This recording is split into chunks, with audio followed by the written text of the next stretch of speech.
머리에 의존하지 않고 의존해야 되지만 이게 시험장 가면 굉장히 긴장한단 말이에요. 그럼 기복이 생겨요. 그래서 평소에 읽던 만큼 읽지 못하고 평소에 기억하던 만큼 기억하지 못하는 그런 상태가 됩니다. 그거 어쩔 수가 없어요. 선생님 어떻게 하면 시험장에서 긴장하네요 그러는데 여러분 긴장할 거예요. 긴장을 안 하는 법 같은 건 없습니다. 우리의 목표는 긴장해도 원하는 점수를 받는다예요. 자, 그러면 긴장을 이겨내는 방법은 뇌를 보완하는 흔적을 만드는 거예요.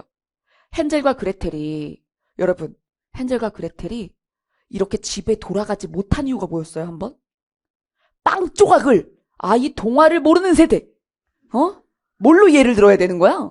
예, 헨젤과 그레텔이 집에서부터 길을 떠났는데 빵 조각을 뿌렸는데 그걸 새들이 다 처먹었잖아요. 그러니까 돌아갈 수가 없었잖아요, 집이. 그래가지고 집에 돌아갈 수가 없었어. 그래도 돌멩이를 놨어야 되는데. 그냥 이런 거예요. 우리가 흔적을 남기지 않고 글을 읽는다는 건 헨젤과 그레텔이 빵 조각을 놓았던 것 같은 거죠.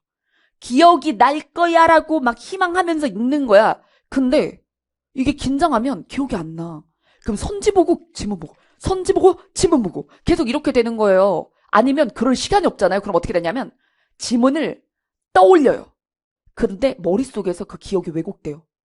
왜냐면 선지의 맛을 봤거든. 그럼 선지 중에 나 매력 있지 이런 애가 있어. 그러면 그에 맞춰서 걔를 답을 만들어주기 위해서 지문이 왜곡돼서 기억이 나요. 이해되죠? 우리 뇌는 놀랍습니다. 우리 뇌는 지문을 바꿔서 기억을 떠오르게 해줘요. 내 마음대로 임팩트를 주게 합니다. 그렇기 때문에 그렇게 못하게 하려고 우리는 지문을 읽으면서 지문을 얼리는 거예요. 형태가 변형되지 않도록. 그 얼리는 방식이 바로 지문에서 중요한 부분을 펜터치하는 것이다. 그래서 요약적 펜터치를 오늘 배우게 돼요. 그 다음에 확인 추론할 때는 또 요약을 위한 펜터치가 아니라 선지 4가지를 빠르게 찾기 위한 펜터치를 배우게 돼요. 응용 추론에선 이제 가다반을 만들기 위해 조건 찾는 법을 배우게 돼요. 그래서 배우면서 유형별 펜터치가 나오게 되거든요. 그럼 처음에는 이제 이거를 10강씩 통일해서 배우고 나중에 모의고사를 가면 어때요? 그 다양한 유형이 섞여 나오죠. 그러면 자, 칼을 꺼내야 될 땐 칼, 총을 꺼내야 될 땐 총, 이렇게 문제의 발문을 보고 빠르게 그 원하는 펜터치의 스타일을 꺼냈을 수 있을 때까지 훈련을 하는 게 모의고사 훈련입니다. 그러면서 속도가 비약적으로 빨라지게 됩니다. 이해되셨죠? 자, 그러면 오늘은 무슨 펜터치 배운다? 요약적 펜터치. 네, 여기 보면 영어도 아닌데 국어 어휘학습 해야 되나요? 이런 질문이 있었어요. 아니 구조독해인데 왜 갑자기 어휘 질문이냐 싶겠지만 떼어놓을 수 없는 질문입니다. 자, 그러면 내용 볼까요? 어휘력은 독해력을 위한 기초능력입니다. 여러분 어휘를 모르는데 어떻게 읽겠어요? 그쵸? 그래서 영어 때문에 고민이다 하시는 분들도 보면은 기본적으로 어휘력이 약한 경우가 많고 그러니 수업을 못 알아들을 수밖에 없는 상태인 경우들이 많습니다. 그래서 처음에 영어도 국어도 너무 못하면 어휘력이 수업을 듣는데도 장벽이 되고요. 사실 국어 수업을 듣는데 어휘가 힘들 정도면 학과 법도 어렵습니다. 그래서 전공 과목이 다 개념어가 뭘로 이루어져 있죠? 네, 다 한자어입니다. 그렇기 때문에 거기서도 한자어를 설명하는데 또 한자어를 서술어로 쓰거든요. 네, 그러니까 사실 국어에서부터 이렇게 탄탄하게 어휘를 쌓아 올리셔야 학과 법의 공부도 수월해집니다.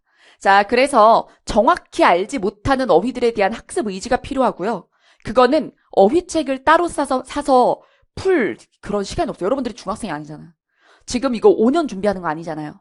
그렇기 때문에 우리는 어떻게 할 거다? 지문 속의 어휘들을 바로바로 학습해 나가는 스타일로 갈 거다. 라는 말씀 드립니다. 자, 그 다음에 자 문장 단위로 분석 훈련하는 게 이게 독해의 의미가 있습니까? 문법도 아닌데? 이런 얘기를 하시거든요. 근데 문장 단위 분석 훈련을 하시면 그러면 나중에 공문서 쪽에 그런 거 훈련할 때도 너무너무 좋고요. 그 다음에 또 문장 단위를 제대로 못 읽으면 선지도 오독할 확률이 매우 높아요. 그래서 맨날 실수했어 이런 얘기 많이 하시는 분들이 있는데 문장 자체를 읽을 때 실수 많이 하시는 분들이 순식간에 억지로 빠르게 읽으면서 조사나 어미 같은 것들을 제대로 이해 못해서 그래서 문장을 명사만 뜯어 읽는 거죠. 단어만 뜯어 읽고 재구성해서 나름대로 받아들여 버리는 습관이 있기 때문이에요.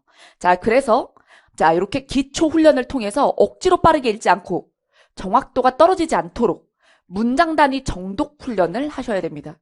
그래서 이미 발췌독을 하는 억지로 빠르게 읽는 습관이 들어버렸다면 빠르게 교정하셔야 돼요. 지금 교정하셔야 됩니다. 이번에 구조독해를 통해서 교정을 하지 않으시면 안 돼요.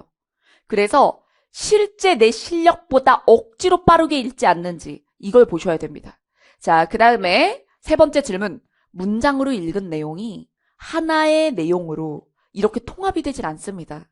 한 문장 읽고 한 문장 까먹고 한 문장 읽고 한 문장 까먹어서 저 난독증 같아요. 이렇게 얘기하시는 분들도 많아요. 자, 그럼 난 진짜 난독이냐? 그래서 상담해 보잖아요? 그럼 난독인 사람은 제가 강사 인생 진짜 한 18년 정도 됐는데 어쨌든 18년 동안 난독 환자 3명 봤어요. 제가 상담한 사람 중에 진짜 난독은 3밖에 없었습니다. 네.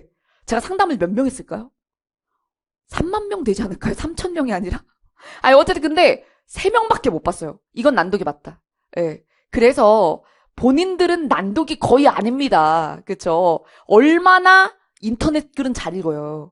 그래요, 그쵸? 난독은 기본적으로 모든 글을 읽는데 문제가 있어요. 예, 그러니까 여러분들은 난독이 아니에요. 자, 그 다음에 그래서 여기 처음에 그럴 수 있어요. 문장별로 읽은 내용이 통합되지 않는 건 훈련 처음에 그럴 수 있고 하지만 이게 어차피 똘똘 뭉쳐서 하나의 문단과 글을 이루는 거다라는 이 전제를 가지고 훈련을 거듭하다 보면 점차 문단 속에서 가장 중요한 문장을 뽑을 수 있게 되고요.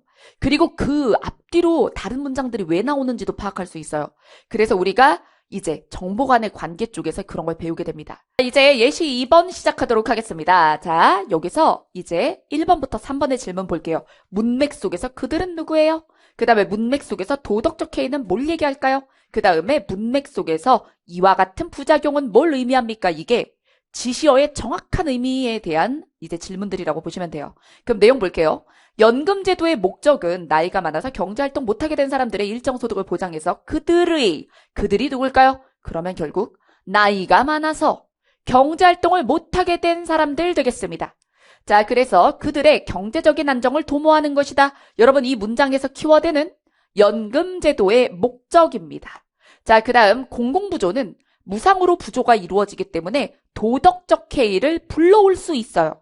자, 그러면 도덕적 해이, 이럴 때 해이 이런 말도 사실 어휘력이 필요하거든요. 도덕적으로 느슨해질 수 있다라는 뜻입니다. 그러면 여기 이유가 나왔거든요. 무엇으로 제공되기 때문일까요? 무상이에요. 그럼 무상으로 돈을 주기 때문에 도덕적으로 나태해질 수 있다는 얘기입니다. 이 얘기는. 그러면 도덕적 해이가 뭘까요? 젊은 시절에 이 부분. 소득을 모두 써버리고 나중에 공짜로 돈 주겠지 뭐. 공공부조에 의지해서 살면 되겠지 뭐. 이렇게 생각하는 부분. 그래서 이 도덕적 해이의 부분이 구체화된 부분이 젊은 시절부터 의존하려는 경향입니다. 젊은 시절에 다 써. 그리고 늙으면 나라가 어떻게 주겠지? 이렇게. 자, 그 다음 여기서 이와 같은 부작용이 뭐죠? 이와 같은 부작용에 대응하기 위해서 강제 가입을 시킨다는 거예요. 국민연금에. 그럼 이와 같은 부작용은 도덕적 해이에 빠진 사람이 너무 많은 거야. 그러면 어때요? 사회비용이 어마어마하게 폭증하겠죠? 그쵸? 그럼 이렇게 도덕적 해이에 빠진 사람들을 부지런한 사람들이 먹여 살려야 되는 그런 부작용이 발생합니다. 자, 그래서 우리가 이와 같은 부작용, 도덕적 해이의 야기 끌어오고 이걸 좀 더 구체화한다면 아까 얘기한 그 상황이 되는 거죠.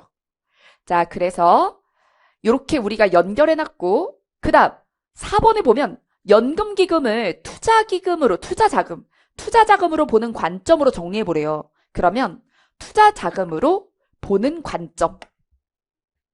이 관점 나올 때까지 읽어봐야겠죠? 자, 원래 공적연금제도는요. 소득이 있는 국민들을 강제가입시켜요. 그 다음에 보험료를 징수해요. 그 다음에 적립된 연금기금을 국가 책임으로 운용하다가 지급을 해요. 근데 여러분, 이건 연금 운용 방식이지 이게 투자기금으로, 투자자금으로 보는 관점인지 알 수 없죠. 아직 이 얘기 안 나왔잖아. 그러니까 이 부분은 과정이다, 연금제도 운용 과정이다 정도로 알아두고 넘어가시고 여기 두 번째 문단, 최근에 연금기금을 국민 전체가 사회 발전을 위해서 조성한 투자자금으로 보는, 여러분 이 부분이 바로 뭐예요? 바로 4번에서 이야기하는 관점 되겠습니다. 자, 그러면 두 번째 문단의 관점에서 과정 정리를 한번 다시 해주는 거죠. 자, 그렇게 해줬을 때, 자, 강제가입은 시켜요. 보험료도 징수합니다. 그 다음에 그럼 보험료 징수하면 뭐가 쌓여요? 기금이 쌓이죠? 근데 이걸 그 다음에 어떻게 쓰는지가 다른 거죠. 위에서는 그냥 어떻게 해요? 운용하다가 나중에 주는 거죠. 운용하다 나중에 주다. 근데 투자자금으로 보면 이 부분에서 달라져요. 그럼 마지막에 사회발전이잖아. 사회발전은 여기 있어. 사회발전을 위해 조성한 투자자금이면 결론적으로 뭘 목표로 해? 네, 사회발전이요. 그럼 뭘 어떻게 해야 사회가 발전될까요? 이걸 찾으라는 거예요. 그러면 이 부분에서 찾아볼게요. 이 돈을요, 어디에 쓰재요? 일자리를 창출해야 사회가 발전하는 거야. 자, 그래서 일자리 창출에 연계된 사회 경제적 분야에 투자하라. 그래서 여기에 일자리 분야에 투자가 들어가야 됩니다. 일자리 분야에 투자한다. 그러면 실업자보다 돈을 버는 사람이 많아지겠죠. 일자리가 많이 생기면. 그럼 그 사람들을 강제가입시킬 수 있죠. 돈이 있잖아요. 자, 그러면서 결국에 보험료를 낼 누구를 늘려? 소득자 집단을 늘립니다. 그래서 여기서 보험료를 낼 소득자를 확충하라. 확충도 늘리는 거죠. 이게 들어가는 거죠. 그러면 사회가 어떻게 돼요? 발전해요. 기금 규모도 커지고. 그러면 선순환이 이루어지죠. 이 기금으로 또 어떻게 하고. 일자리 또 늘리고 이렇게. 자, 됐습니다. 자, 그 다음. 자, 이제 5번. 자, 5번에 기억부터 리을의 사전적 뜻풀이로 바르지 않은 것은 자, 답은 1번이었습니다.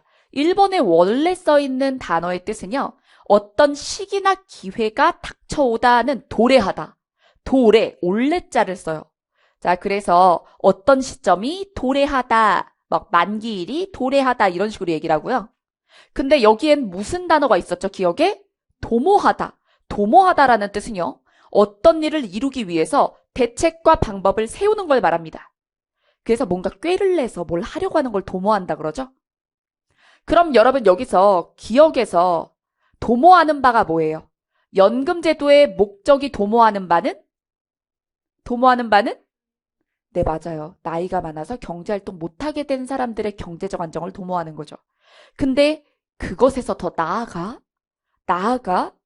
투자자금으로 보는 관점은 모두 목적으로 할까요? 목적이 추가되죠. 그냥 나이 많은 사람들을 안정화하는 것만이 아니야. 거기에 뭘 추가하는 거예요? 사회발전, 그렇지.